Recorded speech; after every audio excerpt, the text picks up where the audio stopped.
आज होली है। होली का नाम आते ही हमें रंग दिखाई देने लगते हैं, मौजमस्ती और पकवान। लेकिन होली मनाने की शुरुआत कब हुई? यूं तो होली भारत के सबसे प्राचीन पर्वों में से एक है, लेकिन इसकी शुरुआत को लेकर कोई पुख्ता जवाब नहीं है। कुछ पौराणिक कथाएं, कहानियां जरूर प्रचलित हैं।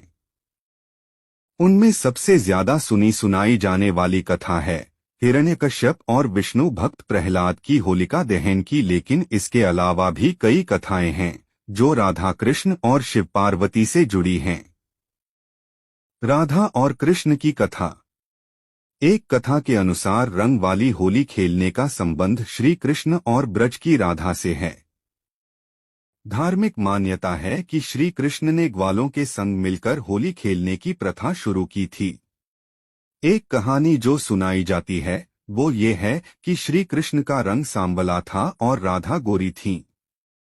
आपने भी वो गाना सुना होगा, यशोमती मैया से बोले नंदलाला राधा क्यों गोरी। तो कृष्ण अपनी माँ से अक्सर यही शिकायत किया करते थे। यशोदा जी ने कृष्ण से कहा कि जो तुम्हारा रंग है उसी रंग को राधा के चेहरे पर भी लगा दो, इससे तब तुम्हारा और राधा का रंग एक जैसा हो जाएगा। कृष्ण ने अपनी मां के कहे अनुसार ग्वालों के साथ मिलकर रंग तैयार किए और ब्रज में राधा रानी को रंग लगाने पहुंच गए। तभी से रंग वाली होली का चलन शुरू हो गया। कृष्ण के हाथों पूतना वध की कथा। होली पर कृष्ण और उनके मामा कंस से जुड़ी एक और कथा सुनाई जाती है। कंस नाम के राजा के लिए भविष्यवाणी हुई थी कि उसकी बहन का 8वां बेटा उसकी मृत्यु का कारण बनेगा। इस भविष्यवाणी के बाद कंस ने अपनी बहन देवकी और उनके पति वासुदेव को जेल में कैद कर दिया था। कंस उनके नवजात बच्चों को मार दिया करता था। जब कंस को पता चला कि उसकी बहन देवकी और वासुदेव के 8वें बेटे का जन्म हो गया है और वो गोकुल में है, तब उसने गोकुल में जन्म लेने वाले हर शिशु की हत्या करने की योजना बनाई।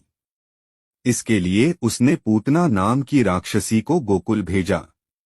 पूतना ने एक सामान्य महिला का रूप बनाया। वह शिशुओं को अपना दूध पिलाने के बहाने विष पिलाने लगी। लेकिन कृष्ण ने उसकी सच्चाई जान ली और पूतना का वध कर दिया। कहा जाता है कि वो दिन फाल्गुन पूर्णिमा का था, इसलिए पूतना के वध की खुशी में होली मनाई जाने लगी। शिव पार्वती और कामदेव से जुड़ी कथा। एक कथा के अनुसार संसार की पहली होली भगवान शिव ने खेली थी। इसमें कामदेव और उनकी पत्नी रति भी थीं। कथा के अनुसार जब भगवान शिव कैलाश पर ध्यान में लीन थे, तब तारकासुर के वध के लिए कामदेव और रति ने शिव को ध्यान से जगाने के लिए नृत्य किया था। रति और कामदेव के नृत्य से भगवान शिव का ध्यान भंग हुआ तो उन्होंने गुस्से में कामदेव को भस्म कर दिया। इसके बाद रति ने शिव से कामदेव को जीवित करने का आग्रह किया और वो मान गए। कामदेव दोबारा जीवित हो गए। इसी खुशी में रति और कामदेव ने भोज का आयोजन किया। इसमें सभी देवी देवताओं ने हिस्सा लिया। ये फाल्गुन पूर्णिमा का दिन था। रति ने चंदन के टीके से खुशी मनाई। इस भोज में भगवान शिव ने डमरू बजाया तो भगवान विष्णु ने बांसुरी बजाई। पार्वती जी ने वीणा बजाई और सरस्वती जी ने गीत गाए। कहते हैं कि तभी से हर साल फाल्गुन पूर्णिमा पर गीत, संगीत और रंगों के साथ होली मनाई जाने लगी। इसी तरह की एक और कथा सुनाई जाती है कि पार्वती भगवान शिव से शादी करना चाहती थीं, लेकिन शिव जी अपनी तपस्या में लीन थे। इसलिए कामदेव पार्वती की मदद करने आए। उन्होंने पुष्प बाण चलाया और भगवान शिव की तपस्या भंग हो गई। इससे नाराज शिवजी ने कामदेव को भस्म कर दिया। कामदेव के भस्म हो जाने पर उनकी पत्नी रति रोने लगी। रति ने शिवजी से कामदेव को जीवित करने का अनुरोध किया। शिव जी ने कामदेव को जीवित कर दिया और इस खुशी में होली मनाई गई। राक्षसी धुंधी की कहानी। राजा पृथु के समय में धुंधी नाम की एक राक्षसी थी। वह बच्चों को खा जाती थी। उसे वरदान था कि उसे कोई भी देवता, मानव, अस्त्र या शस्त्र नहीं मार सकेगा, नहीं उस पर सर्दी, गर्मी और बारिश का कोई असर होगा। लेकिन शिव के एक शाप के कारण बच्चों की शरारतों से वह मुक्त नहीं थी। राजा पृथु ने धुंधी के अत्याचारों से तंग आकर राजपुरोहित से उससे छुटकारा पाने का उपाय पूछा। पुरोहित ने कहा कि अगर फाल्गुन महीने की पूर्णिमा के दिन जब न अधिक सर्दी होगी और न गर्मी, सब बच्चे एक एक लकड़ी लेकर अपने घर से निकलें, उसे एक जगह पर रखें और घासफूस रखकर जला दें। बच्चे तालियां बजाते हुए मंत्र पढ़े और अग्नि की परिक्रमा करें।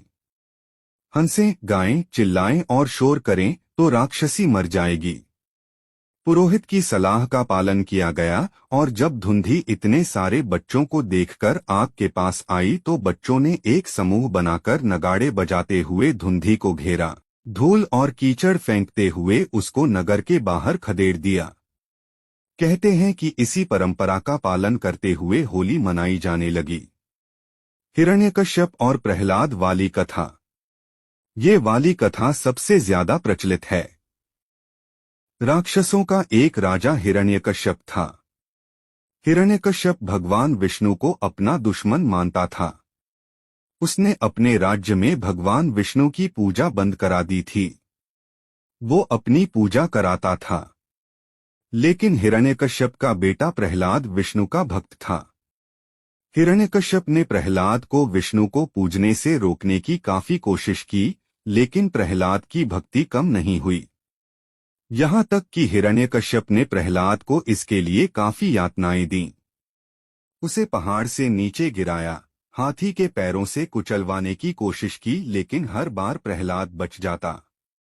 हिरण्यकश्यप की एक बहन थी, होलिका।